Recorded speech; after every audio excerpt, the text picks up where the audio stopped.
અને કહે છે, હે સુત પુરાણજી, જીવનના દરેક દુઃખોમાંથી મુક્ત કરનારી ભગવાન મહાદેવની કથા કહો. ત્યારે મહાત્માઓ પ્રયાગ તીર્થમાં બોલે છે ને સુત પુરાણનું સુંદર સંબોધન કરે છે. સુત લિંગોપતિ શ્રુતા શુભા શ્રુત્વા પ્રભાવેણ દુઃખનાશો ભવેરિહ દુઃખનાશો ભવેરિહ. જીવનના દરેક દુઃખોમાંથી મુક્ત કરનારી ભગવાન મહાદેવની કથા કહો. શિવ મહાપુરાણ અંતર્ગત પૂરું લિંગ પુરાણ છે, લિંગાવલી છે. એમાં અસંખ્ય ભગવાન મહાદેવના લિંગ સ્વરૂપોની કથા છે. અવસર ક્યારેક મળે તો લિંગાષ્ટકનો પાઠ પણ કરવો. લિંગાષ્ટકનો પાઠ એટલે સર્વ શિવલિંગોની વંદના છે. જે શિવલિંગની પૂજા બ્રહ્માજી કરી, વિષ્ણુ ભગવાન કરી, એ શિવલિંગને હું પ્રણામ કરું છું. જે દેવતાઓએ પૂજા કરી જે શિવલિંગની એમને હું પ્રણામ કરું છું. દેવદૂતોએ જે શિવલિંગની પૂજા કરી એમને હું પ્રણામ કરું છું. દેવગુરુ બૃહસ્પતિ જે શિવલિંગની પૂજા કરી એ શિવલિંગને પ્રણામ કરું છું. દેવરાજ ઇન્દ્રએ જે શિવલિંગની પૂજા કરી એ શિવલિંગનું પ્રણામ કરું છું. ઋષિમુનિઓ જે શિવલિંગની પૂજા કરી એ શિવલિંગને હું પ્રણામ કરું છું. લિંગાષ્ટક છે, 8 પંક્તિઓ દ્વારા ગાવામાં આવેલ અષ્ટક છે. મહાદેવના ભક્તોને લિંગાષ્ટક મુખપાઠ હોય છે અને આવા અલગ અલગ સ્તોત્ર મુખપાઠ કરી અને ભગવાન મહાદેવના સામે ક્યારેક ક્યારેક પાઠ કરવાનો અદ્ભુત મહિમા છે. એની પહેલી પંક્તિ છે બ્રહ્મા મુરારી. બ્રહ્મા મુરારી સુરાર્ચિત લિંગમ નિર્મલવાસી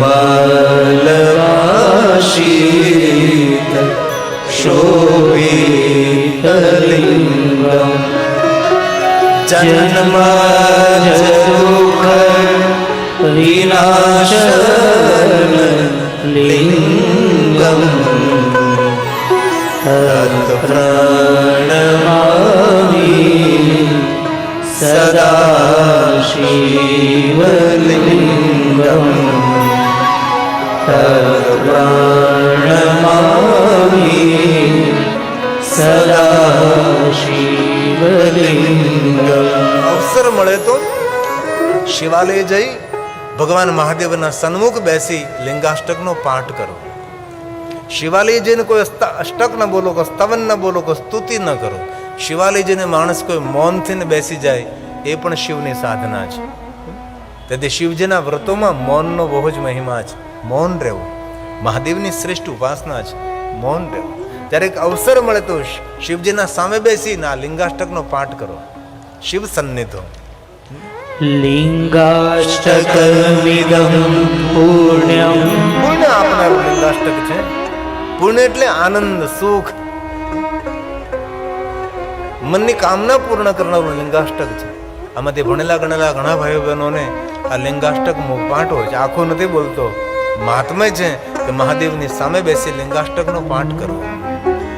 લિંગાષ્ટકમિદં પુણ્યમ યહ પઠે શિવ સન્નિધો શિવલોકં વાપ્નોતિ શિવેન સમુદતે શિવેન સમુદતે. નિત્ય ભગવાન મહાદેવનું લોક તેને પ્રાપ્ત થશે. આવું સુંદર લિંગાષ્ટકનો મહિમા છે. ભલે રોજ ભગવાન મહાદેવની પૂજા ન કરી શકીએ, કારણ કે આપણી પાસે ઘણી બધી જવાબદારીઓ છે, ઘણું બધું કામકાજ છે. સોમવાર તો ભૂલવો જ નહીં. શાંતિ આપનારો, સુમતિ આપનારો, સંતતિ આપનારો, સુખ આપનારો સોમવાર છે. બને તો સોમવારના દિવસે મૌન રહેવું જોઈએ માણસે. ચંદ્ર સંબંધી છે, સ્વયં ભગવાન શિવનું સ્વરૂપ છે, સોમવાર છે. ભલે સોમવારે પણ ભગવાન શિવની પૂજા ન કરી શકો, દર્શન ન કરી શકો, તો મહિનામાં એકવાર ભૂલવું જ નહીં. ત્રયોદશી વ્રત કરે હંમેશા, તાકે તન નહીં રહે કલેશા. જેવી રીતે વૈષ્ણવો માટે એકાદશી છે, તેમ શિવ ભક્તો માટે ત્રયોદશીનો મહિમા છે. એકાદશી પણ કરવી જોઈએ, ત્રયોદશી પણ કરવી જોઈએ. શુક્લ પક્ષની ત્રયોદશીનો જરૂર મહિમા છે, પણ શુક્લ પક્ષની ત્રયોદશી કરતા કૃષ્ણ પક્ષની ત્રયોદશીનો અદ્ભુત મહિમા છે. અવસર મળે તો જ્યારે પ્રદોષ પૂજા કરવી. પ્રદોષના અલગ અલગ વિધાનો છે. પ્રદોષનો એક સમય નિશ્ચિત કરવામાં આવે છે. આમ તો એવું પણ કહ્યું છે કે ત્રયોદશી પૂર્ણ થતી હોય, ચતુર્દશીનો પ્રારંભ થતો હોય, બંને તિથિના મિલનનો સમય હોય તેને પ્રદોષ સમજવો. એ ન સમજવામાં આવે તો ત્રયોદશી અને કૃષ્ણ પક્ષની ત્રયોદશીના સંધ્યા સમયે ભગવાન શિવનું વિશેષ પ્રકારે પૂજન અર્ચન દર્શન કરવું, તેનો પણ મહિમા છે. એ પણ સમજમાં ન આવે તો કૃષ્ણ પક્ષની ત્રયોદશીના દિવસે સવારમાં દ્વિજ ચંદ્રની ઉપસ્થિતિમાં શિવની પૂજા કરવી. કૃષ્ણ પક્ષની બીજ એ 5:30, 6, 6:30 દેખાય, પણ કૃષ્ણ પક્ષની જે દ્વિજ હોય સવારમાં 5, 5:30, 6 વાગે દેખાય છે. એ ચંદ્રની ઉપસ્થિતિમાં કરેલી શિવની પૂજા એ પણ પ્રદોષ કહેવાય છે. આમ અલગ અલગ મતાંતરો છે પ્રદોષ પૂજાના, પણ શિવજીની પ્રદોષ પૂજાનો અદ્ભુત મહિમા છે. પણ શિવજીની પ્રદોષ પૂજા શ્રેષ્ઠ કોને માનવી? ત્રયોદશીનું અને ચતુર્દશીનું મિલન થતું હોય તેને શ્રેષ્ઠ પ્રદોષ પૂજા સમજવી. પંચાંગમાં લખેલો સમય હોય તેને પ્રદોષ સમય માનવો, પ્રદોષ પૂજા કરવી. ચંદ્રની ઉપસ્થિતિમાં શિવ પૂજા કરવી તે પ્રદોષ પૂજા માનવી. કઈ પ્રદોષ પૂજા માનવી? તો ચિંતનકારો એમ કહે છે શિવજીની શ્રેષ્ઠમાં શ્રેષ્ઠ કોઈ પ્રદોષ પૂજા હોય તો એક જ પ્રદોષ પૂજા કરી શકાય છે. પર દોષ ન જોવા, કોઈને દોષ ન જોવા અને કોઈને દોષ દેવા પણ નહીં, એ શિવજીની પ્રદોષ પૂજા છે. પર દોષ, આપણે હંમેશા બીજાના દોષ જોતા રહે છે, પર બીજાના દોષ જોવા, એ પ્રદોષ જોવાનું બંધ કરી તો શિવજીની એ શ્રેષ્ઠ પ્રદોષ પૂજા છે. મહિનામાં એકવાર ત્રયોદશી વ્રત કરે હંમેશા, તાકે તન નહીં રહે કલેશા. ધૂપ દીપ નૈવેદ્ય ચડાવે, શંકર સન્મુખ પાઠ સુનાવે, તો જન્મ જન્મ કે પાપ ન ચાલે. ભલે મહિને પણ એકવાર શિવની પૂજા, શિવનું દર્શન અર્ચન પૂજન થાય. ક્યારેક અવસર મળે તો ઘરમાં પાર્થેશ્વર મહાદેવ પૂજા ઉત્સવ કરવો. ક્યારે અવસર મળે તો બેલવૃક્ષની નીચે બેસીને પાર્થેશ્વર મહાદેવની પૂજા કરવી. ક્યારેક અવસર મળે તો તુલસીની બાજુમાં બેસીને પાર્થેશ્વર મહાદેવની પૂજા કરવી. ક્યારે 11 બ્રાહ્મણોને આમંત્રિત કરી પાર્થેશ્વર મહાદેવની પૂજા કરવી. દીકરાના લગ્ન હોય, વ્યવિશાળ હોય, એ પહેલાં ભગવાન પાર્થેશ્વર મહાદેવનું પૂજન કરવાનો ખૂબ મહિમા છે. 11 બ્રાહ્મણોને ન બોલાવો તો 9 બ્રાહ્મણને બોલાવો, 7 બ્રાહ્મણને બોલાવો, 5 બ્રાહ્મણને બોલાવો, 3 બ્રાહ્મણને બોલાવો, 2 બ્રાહ્મણને બોલાવો, અથવા 1 બ્રાહ્મણને આમંત્રિત કરી સુંદર પાર્થેશ્વર મહાદેવની પૂજા કરો. ભલે મહિને એકવાર ન થઈ શકે તો કમસે કમ 12 મહિને એકવાર રાજેતી મહારાજેતી મહાશિવરાત્રિ. મહાશિવરાત્રિ માણસે ભૂલવી જ ન જોઈએ. પછી કોઈ પણ સંપ્રદાયમાં હોય, કોઈ પણ વિચારધારામાં હોય, કોઈ પણ આચાર્યની વિચારધારામાં જકડાયેલો, પકડાયેલો, પૂરાયેલો હોય, પણ એ દરેક વિચારધારાઓને છોડી મહાશિવરાત્રિના દિવસે ભગવાન શિવજીનું પૂજા અર્ચન દર્શન તેનું સ્મરણ કરવું જોઈએ. મહાશિવરાત્રિ વ્રત તો દરેક મનુષ્ય માત્ર એ કરવું જોઈએ. મહાશિવરાત્રિનું જે વ્રત કરે છે તેની અંતિમ રાત્રિ એ મંગલમય હોય છે. તેની અંતિમ રાત્રિ તેની દુઃખદ ન હોય. અને કોઈ તો જીવનમાં અંતિમ રાત્રિ હોય કે ન હોય ભાઈ? તો કે બધી રાત્રિ કે આપણી થોડી છે, એક રાત્રિ તો એવી જીવનમાં દરેક માણસના હોય છે કે અંતિમ રાત્રિ હોય. તેથી અંતિમ રાત્રિને મંગલમય બનાવવા માટે મહાશિવરાત્રિ ભૂલવી નહીં. હમણાં મહાશિવરાત્રિ આવશે, સવારમાં ઊભા થઈ જાઓ, મહાશિવરાત્રિનું મૌન ધારણ કરો, જીતેન્દ્રિય રહો, નિરાહાર રહો, અને વિશેષ પ્રકારે ઘરની અંદર પણ પાર્થેશ્વર મહાદેવની સ્થાપના કરો, અથવા આપના ઘરમાં જે શિવલિંગ છે તેને ચલિત શિવલિંગ કહેવાય, વિશેષ પ્રકારે તેની પૂજા કરો. અખંડ દીપ રાખો મહાશિવરાત્રિના દિવસે. આગલી રાતે દીપ પ્રજ્વલિત કરી દેવો. મહાશિવરાત્રિ આખો દિવસ, મહાશિવરાત્રિની આખી રાત્રે અખંડ દીપ રાખવાનો મહિમા છે. ઘરમાં દીપમાલા પ્રજ્વલિત કરવાનો મહિમા છે મહાશિવરાત્રિના દિવસે. અને 100 મહાશિવરાત્રિનું ફળ આપનાર આદ્ર નક્ષત્ર માક્ષર માસ છે, જે દિવસે ભગવાન જ્યોતિ સ્વરૂપે પ્રગટ થયા છે. તેથી ઘરમાં જ્યોતિની ઉપાસના કરે. એક જ્યોતિ પરંપરા છે મહારાષ્ટ્રની અંદર. એ લોકોનો એક નિશ્ચિત સમય હોય છે, જ્યોતિ પ્રગટ કરીને જ્યોતિની સામે દ્રષ્ટિ કરે છે અને પોતાના મનને એકાગ્ર કરવાનો પ્રયાસ કરે છે. એક જ્યોતિ પરંપરા પણ ભારત દેશની અંદર છે. પણ માક્ષર માસ આદ્ર નક્ષત્ર 100 મહાશિવરાત્રિ સમાન એ પુણ્ય આપનાર છે. તેથી શિવાલયમાં પણ દીપમાલા પ્રજ્વલિત કરવી, ઘરની અંદર પણ દીપમાલા પ્રજ્વલિત કરવી. થઈ શકે તો શુદ્ધ ગાય માતાનો ઘીની દીપમાલા પ્રગટ કરવી. એ ન થઈ શકે તો તલના તેલની દીપમાલા પ્રગટ કરવી. એ ન થઈ શકે તો સરસવના તેલની દીપમાલા પ્રજ્વલિત કરવી. આવી રીતે દીપનો મહિમા પણ છે. તેથી બધા જ વ્રતો આપણે ન કરી શકીએ. શિવજીના જેટલા વ્રતો છે બધા જ વ્રતો આપણાથી ન થાય, પણ મહાશિવરાત્રિનું જે વ્રત કરે છે એને દુનિયાના દરેક વ્રતો કરવાનું ફલ પ્રાપ્ત થાય છે. તેથી હૃદયની એક પ્રાર્થના છે કે મહાશિવરાત્રિ ભૂલવી નહીં. વિશેષ પ્રકારે ભલે તમે ભૂખ્યા ન રહી શકો તો ફલ ખાઓ, અને ફલ આહાર કરે સંતોષ ન થાય તો પછી ફરાળ કરો. પહેલા તો કહ્યું ભાઈ નિરાહાર રહેવું પૂરેપૂરું. ઘણા લોકો નિર્જલા કરે, પણ એ શરીરને કષ્ટ આપવાની જરૂર નથી. ફલ ખાઈને કરી શકો તો. ફલ કાચે જઠરાગ્નિ શાંત ન થાય તો ફરાળ કરો. ફરાળી ભાખરી, ફરાળી સબ્જી, ફરાળી દાળ ભાત, બધું ફરાળી. ફરાળી કચોરી, ફરાળી પાણીપુરી. જો તો કરાવે. આને કે ઉપવાસ કહેવાય કે ભોજનનો વાસ કહેવાય? પણ મહાશિવરાત્રિનું વ્રત કરવું. શિવ મહાપ્રદ ગ્રંથમાં કહ્યું બધા જ વ્રતોમાં શ્રેષ્ઠ કોઈ વ્રત હોય તો મહાશિવરાત્રિનું વ્રત છે. આ દેવતાઓનું પર્વ છે. શિવરાત્રિ સમનાસ્તિ વ્રતાનામોત્તમો વ્રતમ. દરેક વ્રતોમાં શ્રેષ્ઠમાં શ્રેષ્ઠ કોઈ વ્રત હોય, ઉત્તમમાં ઉત્તમ વ્રત હોય તો મહાશિવરાત્રિ છે. અજ્ઞાનનો નાશ કરે છે અને જ્ઞાનનું સામ્રાજ્ય સ્થાપિત કરે છે. જ્ઞાનતો અજ્ઞાનતો વાપી કૃત્વા મોક્ષમ જીવનનું મંગલ કરનારી, સર્વ રીતે કલ્યાણ કરનારી, મંગલશીલા, સર્વ મંગલને હરનારી રાત્રિ મહાશિવરાત્રિ છે. તેથી મહાશિવરાત્રિ ભૂલવી નહીં. બાળકો પણ કેવું કે બેટા જ મહાશિવરાત્રિ છે. ભલે બાળકો ભૂખા ન રહી શકે, તમે ભૂખા ન રહી શકો, કાંઈ પણ રીતે પૂરા દિવસ ભગવાન શિવજીનું સ્મરણ કરો. મહાશિવરાત્રિ દેવતાઓનું વ્રત છે. વિશ્વના દેવી દેવતાઓ સૌ મહાશિવરાત્રિનું વ્રત કરે છે. સર્વ મંગલશીલા ચ સર્વમંગલશીલા ચ સર્વમંગલના.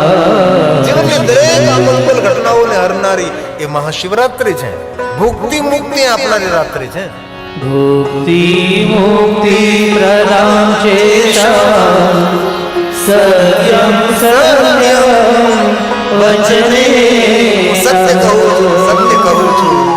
સત્યમ સત્યમ વચને. ભગવાન શિવ સ્વયં કહે છે સત્ય વચન કહું, સત્ય વચન કહું છું.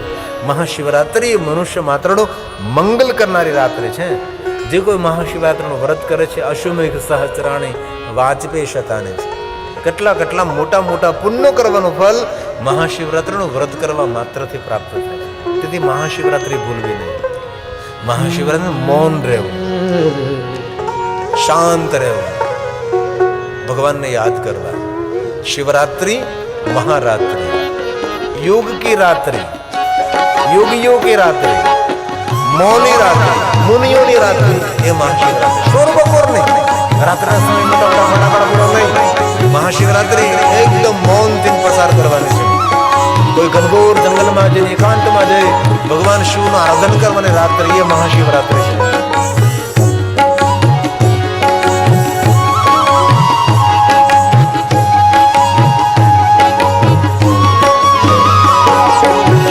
शिवरात्रि महारात्रि योग की है रात्रि. शिवरात्रि महारात्रि योग की है रात्रि. योगियों की योग रात्रि हो, योगियों की योग रात्रि, मुनियों की मौन रात्रि. शिवरात्रि महारात्रि योग की है रात्रि. शिवरात्रि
शिवरात्रि महारात्रि योग की है रात्रि शिवरात्रि महारात्रि योग की है रात्रि योग की रात्रि, युग की नहीं, युग नहीं, योग करने की रात्रि. રોજ કરે યોગ, રહે નિરોગ. બાબા રામદેવજીએ કેટલો પ્રચાર પ્રસાર કર્યો, તો પણ આપણે નથી કરતા.